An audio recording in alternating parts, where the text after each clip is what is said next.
देखा बर्तमान जो रोचे स्थिति गतकाल जो लघुचाप क्षेत्र सक्रिय था सुदृश लघुचाप क्षेत्र ताहा दुर्बल हो सकाल समय राज्य में धीरे धीरे वर्षार परिमाण कमुची तेबे घूर्णिबलय प्रभाव में राज्यर आउ 2 दिन वर्षा आशंका रही। आज आसंता सप्ताह पर्यंत राज्य में बिजुली घड़घड़ी सहित वर्षा आशंका कर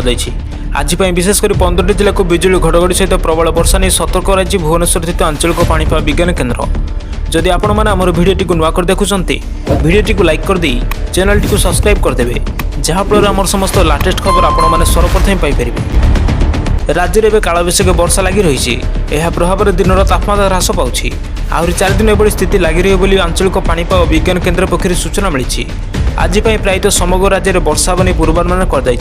आज सुंदरगढ़ अनुगुल ढेंकानाल नयगढ़ बौद्ध आदि जिला को घड़घड़ी सहित प्रबल वर्षा नहीं सतर्क सूचना जारी कर बाकी केतक जिला जपरिक बालेश्वर झारसुगुड़ा बरगढ़ संबलपुर देवगढ़ सोनपुर नुआपड़ा बलांगीर कलाहांडी नवरंगपुर कोरापुट और मालकानगिरी जिले में बिजुली घड़घड़ी सतर्क सूचना जारी कर आसंता जून 6 तारिख पर्यंत राज्य में कालबैशाखीर प्रभाव रही तापमात्रा परिवर्तन